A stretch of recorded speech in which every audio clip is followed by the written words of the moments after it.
আজকে তো দেখো, আমি অনেকদিন আগেই কেদারনাথ গেছিলাম। তো তো তখন কিছু ভিডিও আমি নিয়ে নিয়েছিলাম, কিন্তু আপলোড করিনি। তো রাত 2টোর সময় উঠে এদিকে লাইন দিয়েছি গাড়ির জন্য, তারপরে গাড়িতেও উঠে পড়েছি। মানে রাস্তাতে প্রচুর প্রচুর জ্যাম ছিল, কারণ কিছু মানুষ ফিরছিল, আবার কিছু মানুষ যাচ্ছিল, ঠিক আছে। তো আমরা যাচ্ছিলাম। তো এদিকে দেখো, এখান থেকেই আমরা কেদারনাথের পথে হাঁটা দেব। তো তারপর দেখো আস্তে আস্তে সকাল হয়ে গেছে। তো এদিকে হাঁটছি, আমরা সব আমাদের টিমগুলো একসঙ্গে হাঁটছিলাম। তো এদিকে দেখো একটা কুকুর, সত্যি খুব ভালো লাগছে যে কুকুরটাও আমাদের সঙ্গে উঠেছে পুরো। তো আমার তো কেউ ভিডিও করে দেওয়ার মতো কেউ ছিল না, তাই নিজে নিজেই করছিলাম, কিছু ভিডিও নিচ্ছিলাম। তো আমার মা আর বৌদির মা গিয়েছিল। তো খুব মানে হাঁটতে পারছিল না, তাই জন্য ঘোড়াতে উঠলো আমার মা আর বৌদির মা। তো ওরা যাচ্ছিলো আস্তে আস্তে। তো আমি একাই মানে হেঁটে হেঁটে উঠেছি। আমার তো পুরো টাইম লেগেছে, মানে সকাল 5টা থেকে, আর তখন ওখানে বিকেল 5টায় আমি পৌঁছেছি। তো এদিকে দেখো, এখনও আমি গিয়ে পৌঁছাতে পারিনি। এদিকে হেলিকপ্টার যাচ্ছে, আমি ছোটো ছোটো করে সব ভিডিও নিচ্ছিলাম। সত্যি এত ভালো লাগছিলো, প্রচুর প্রচুর মানুষ উঠছে, ঠিক আছে। আর এটা তো সব মানুষের স্বপ্ন যে কেদারনাথ যাবে। তো সব কিছুই আমার বাবা মার জন্যই হয়েছে, বাবা মা সাপোর্ট আমাকে নিয়ে গিয়েছে, ঠিক আছে। তো দেখো, ভিউটা সত্যি খুব সুন্দর লাগছে। আজকে ঠান্ডাও পড়েছে ওদিকে, আর বৃষ্টি তো হচ্ছিলো সারাক্ষণ, প্রায় বৃষ্টি হচ্ছিলো, ছাতা নিয়েছিলাম। এবারে আমি গিয়ে একটু একটা জায়গায় বসেছি, এত কষ্ট হচ্ছে হেঁটে, তো পাচ্ছিলাম না, কারণ সারাদিনটা তার আমি আগের দিন একাদশী করেছিলাম। তো সেহেতু আমার কিছু খাওয়া মানে পেটে কিছু ছিল না, সেহেতু হাঁটতেও আমার খুব কষ্ট হচ্ছিল। তো আস্তে আস্তে হেঁটে হেঁটে কেদারনাথের কাছাকাছি চলে গেলাম। তো আমি বলছিলাম হর হর মহাদেব, ঠিক আছে। এটা আস্তে আস্তে আমার নিজের মানে কতটা আনন্দ হয়েছিল সেই মুহূর্তে, কী আর বলবো।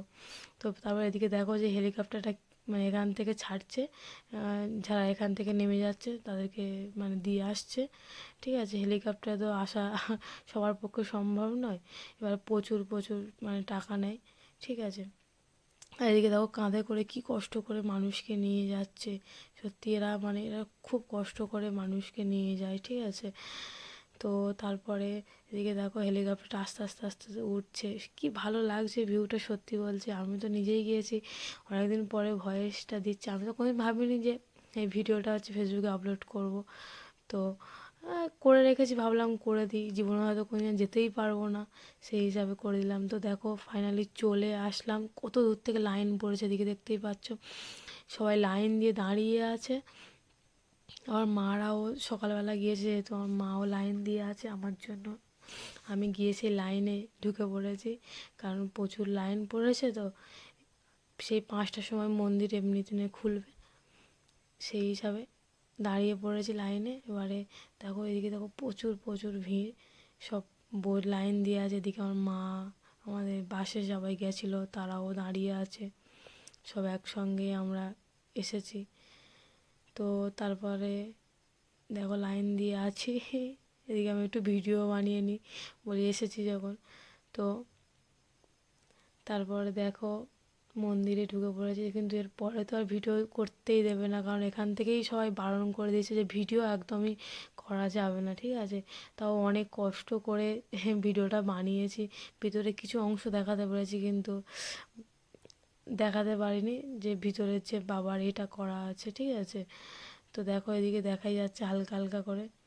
সত্যি কোনোদিন ভাবতেই পারিনি যে এই স্বপ্নটা আমার পূরণ হবে। একমাত্র বাবা চেয়েছিল বলেই সত্যি আমি আসতে পেরেছি। আর তারপর তো আমার বাবা মা আছে। এদিকে দেখো তোমাদেরকে দেখাচ্ছি, ফোন তো মানে দিতেই দিচ্ছে না, তাও লুকিয়ে যেটুকু ভিডিও জাস্ট করা যায় সেই হিসাবে লুকিয়ে আমি ভিডিও করছিলাম। তো এদিকে দেখো কত ভিড়, তার মধ্যে মানে ভালোভাবে তো দেখতেই পাচ্ছি না, কি কষ্ট করে দেখছি, কি আর বলবো। মানে ঢুকে মানে ঠেলে দিচ্ছে, এত ঠেলছে বলার মতো না। তো তারপর ওখান থেকে বেরিয়ে এলাম। এদিকে দেখো প্রচুর প্রচুর ভিড় হয়ে গেছে এই সময় এবারে। তো তারপরে কিছু ফটো ফটো নিলাম, নিয়ে আমরা তো ওখানে থাকতে পারিনি, আমরা ওই দিনেই নেমে এসেছি। তো আবার ফের চলে আসলাম ওখান থেকে।